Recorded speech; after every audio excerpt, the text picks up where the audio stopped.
sono proprio tornati, anche se c'è una piccola differenza, e chiamarla piccola è un po' riduttiva. Ciao a tutti ragazzi e benvenuti in un nuovo video dei Radiocomandati. Oggi cambiamo un attimo registro, vediamo qualcosina un po', come dire, al di fuori dei nostri contenuti abituali, anche se in realtà ne abbiamo già parlato qui sul canale.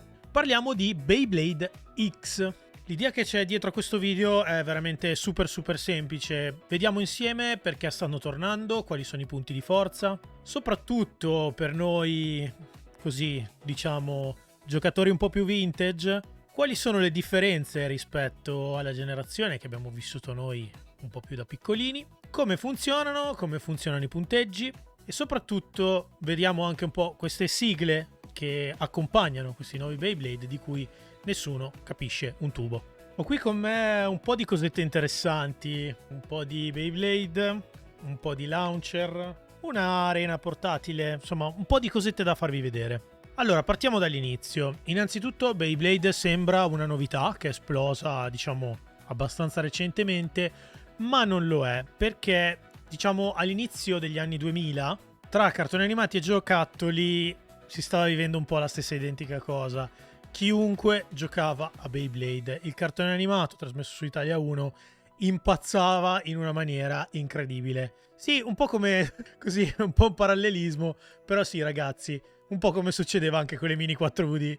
Oggi però devo essere onesto, non è solo nostalgia. Questo Beyblade X si contraddistingue un po' rispetto alla sua vita precedente, soprattutto per velocità e spettacolarità. Cambia l'arena, cambia la dinamica, cambiano anche le strategie di gioco che sono veramente tante. Diciamo che ho un po' un déjà vu, un po' come quei ritorni in cui così tra me dico ok ci risiamo. Partiamo proprio dall'arena, perché si chiama Beyblade X?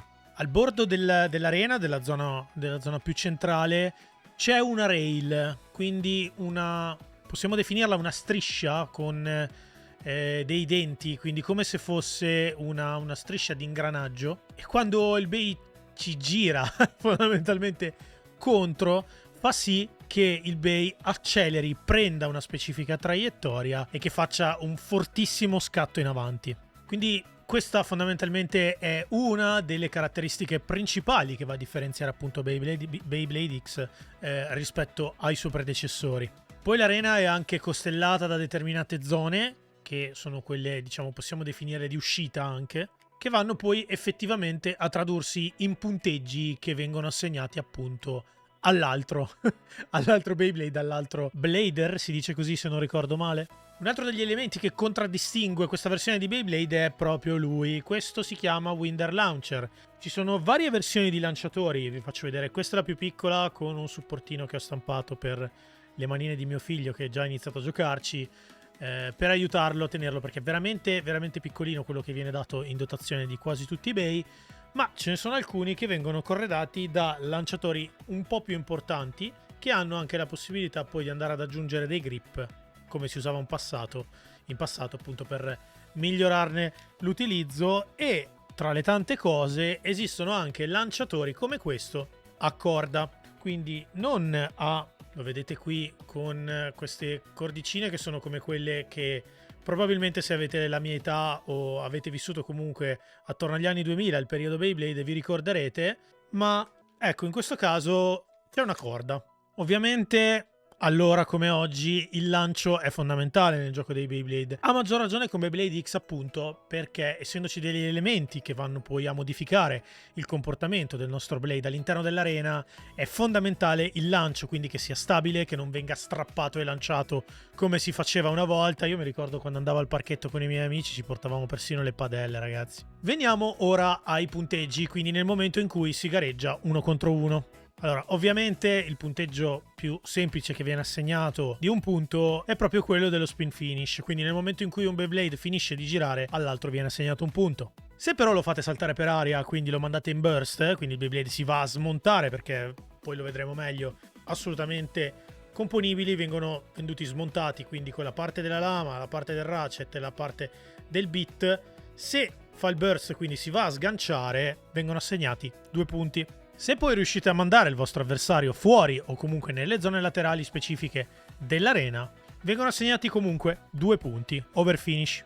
L'extreme finish invece, che sono ben 3 punti ragazzi, viene assegnato al bay che riesce a mandare l'altro nella zona centrale, quindi a farlo uscire e a farlo rimanere lì. Sì, perché, cosa che non vi ho detto prima, un Beyblade potrebbe anche rientrare da queste zone per rimbalzi o quant'altro. Piccolo dettaglio che mi è appena stato riferito da blader piuttosto esperti: nel momento in cui un bay va a fuoriuscire nell'area centrale ma rientra con la punta, non perde, è di nuovo in gioco, non vengono assegnati punti. Se però dovesse rientrare con la lama, ecco, allora in quel caso i punti vengono comunque assegnati al suo avversario. Quindi occhio a esultare ragazzi, non è mai detta l'ultima parola. Ora, ve lo dicevo prima, volevo prenderne uno molto bello, che è l'ultimo che ho preso, che è il Cobalt Dragoon. Questo è un bay che è molto molto interessante, secondo me, mi piace quello che vedo e quindi per me è interessante. È un bay che ha una rotazione in senso contrario rispetto alla stragrande maggioranza degli altri bay che girano verso destra. Questo gira verso sinistra, vuol dire che ha un'azione anche di, diciamo così, di cannibalizzazione della rotazione del bay nel momento in cui ci va ad impattare contro, ecco. Girerà molto più facilmente, o comunque sarà agevolato nel girare contro bay che girano verso destra. Come si compone un Beyblade? Allora adesso ve lo smonto e ve lo faccio vedere. Siccome ci metto sempre 3 ore a smontarli, ve ne ho preso uno già smontato. Allora, questa è effettivamente la parte che viene denominata come blade, quindi la parte più superiore del nostro bay. La parte centrale, che è quella che definisce anche poi effettivamente l'altezza che andrà ad avere il nostro bay assieme al bit, è il ratchet. Questo qui lo vedete ha un meccanismo che può essere modificato per definire quello che è appunto anche il senso di rotazione. Sì, perché potrei banalmente mettere questo pezzo all'interno del mio Cobalt Dragoon, ok? Quindi tutti i pezzi sono fondamentalmente intercambiabili. L'ultimo pezzo, che è quello che definisce anche tantissimo dei Beyblade, è appunto il bit. Il bit quindi possiamo definirlo l'elemento che definisce il comportamento del nostro bay, quindi come andrà a muoversi all'interno dell'arena. Potremmo dire che il ratchet influenza anche tanto come si subiscono i colpi, ok? Mentre la blade, essendo la parte così diciamo più esterna, va a definire anche il tipo di impatto, i punti di impatto che il nostro bay avrà.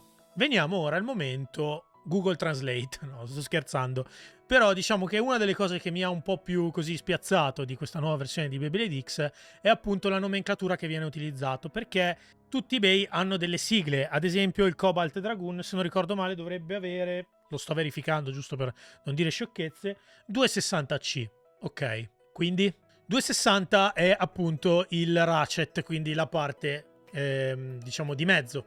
Il numero 2 definisce la struttura. Non a caso, se andiamo a vederlo qui in controluce, vedete che ci sono 2 punti più esterni. 60 in realtà è l'altezza che il ratchet va ad applicare al nostro bay, quindi circa 6 mm. La lettera C poi va a identificare quello che è il bit che viene montato all'interno di questo bay, quindi appunto il tipo di punta e anche il tipo di comportamento. Questo è proprio il motivo per cui capire come funzionano queste sigle è molto molto importante. Vi aggiungo poi qui nel video la lista di quelli che sono riuscito a trovare, con anche un minimo di indicazione sul significato che hanno, perché sono veramente tanti, ok? E ovviamente forma equivale a comportamento per quanto riguarda il bit, e quindi più ne conosciamo, più ne abbiamo anche, più lo stato del nostro bit è alto e più sicuramente il comportamento del nostro bay sarà prevedibile. Avete un déjà vu? Sì, un po' come nelle Mini 4VD. Da un punto di vista dei regolamenti, ovviamente, come quasi tutti i marchi di un certo tipo, principalmente la regola base che viene applicata è sempre quello del solo parti originali.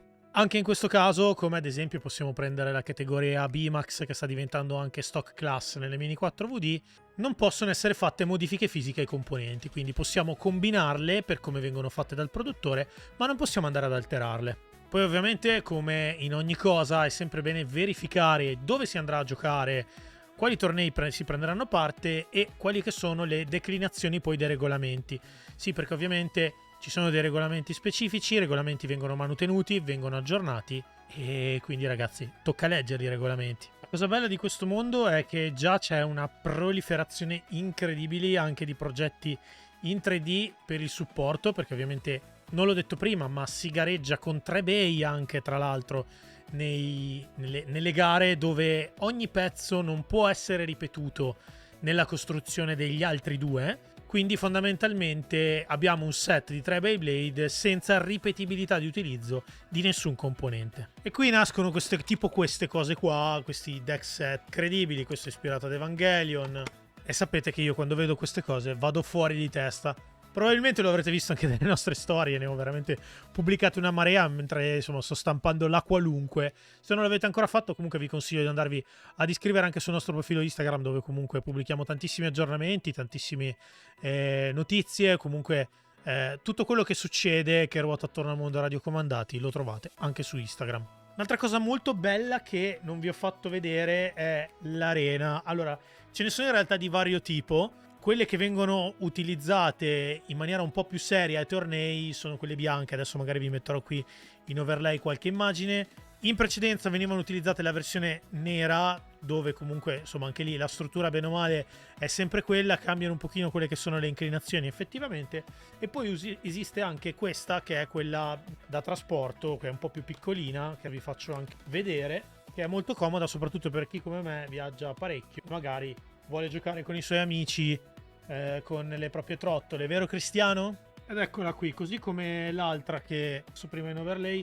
Anche qui c'è una rail, qui possiamo chiamarla barra in plastica con questa dentellatura, dove i nostri bay effettivamente ad incastrarsi e ad accelerare la propria rotazione durante i match. Questa non è effettivamente utilizzata nelle gare, nei tornei, perché essendo pieghevole comunque questa piega, per cui ecco vi consiglio magari di prenderla in considerazione soltanto per un gioco un po' più casual, quindi magari per portarla da amici e quant'altro. Nel momento in cui vorrete giocare a Beyblade X in maniera un po' più seria, come sta facendo praticamente tutta Italia in questo momento, il consiglio è quello di guardare comunque alle arene, quelle un po' più strutturate, soprattutto perché quelle hanno anche una protezione trasparente sopra, che evitano magari così, come possiamo dire, delle fuoriuscite inaspettate che potrebbero anche causare danni, ecco, no? Per quanto riguarda tutto il mondo che ci ruota attorno, reperibilità e quant'altro, come ogni cosa nuova in cui sale la febbre così agli appassionati di qualunque cosa, tipo me, sta diventando difficile trovare alcuni modelli specifici di Beyblade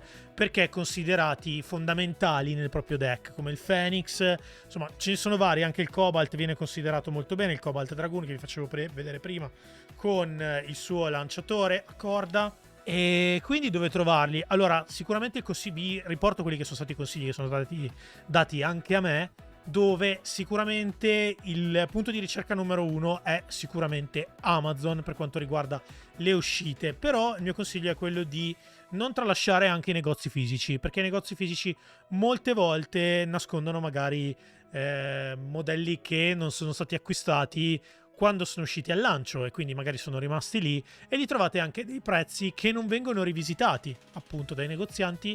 Io addirittura ad esempio l'ho trovati anche ai supermercati con dei prezzi incredibili, veramente minimi storici, e quindi ragazzi vi portate a casa dei bei che magari possono essere molto molto interessanti da questo punto di vista. Stiamo guardando anche Amazon Japan, è un po' più complicato, non ve lo nascondo, perché comunque c'è dogana, c'è una spedizione di un certo tipo, ci vuole una carta abilitata all'acquisto all'estero, però magari nel momento in cui vi strutturate con amici, perché no, magari dividersi le spese di spedizione e portarsi a casa un bay a 6 o 7 euro, un bay che magari qui già arriva a un valore di 30-35, può diventare possibile, quindi perché no? Questo è stato così un piccolo primo video iniziale sul mondo dei Beyblade. Fatemi sapere cosa ne pensate, ne abbiamo parlato varie volte, ne avevamo fatto un altro video un bel po' di tempo fa nella mia cantina con un'altra versione dei Beyblade che era uscita precedentemente rispetto alla X. Niente a che vedere ragazzi, questa sicuramente è molto più divertente, ci sono tantissime così possibilità di strategia, di organizzazione anche dal punto di vista dei lanci, perché veramente anche lì c'è un mondo, quindi non solo un lancio stabile ma anche il punto in cui faccio cadere il mio bay e anche l'inclinazione che vado a dare al mio bay possono tradursi in una specifica strategia. Ovviamente ragazzi, se volete un approfondimento da questo punto di vista, fatecelo sapere. Io mi sto attrezzando addirittura per fare un corso da arbitro. Pensate un po' quanto vi voglio bene. E che altro dirvi? Fatemi sapere cosa ne pensate, se avete già iniziato a giocarci, se pensate di giocarci, e soprattutto ragazzi, se possono esservi utili gli altri video da questo punto di vista. Siamo ben lieti di aggiungere anche i Beyblade X come argomento, anche qui sui radiocomandati, quindi non solo modellismo in senso stretto. E anche per questo video è tutto, vi ringrazio ancora, Dio piacendo, arrivederci, alla prossima, ciao!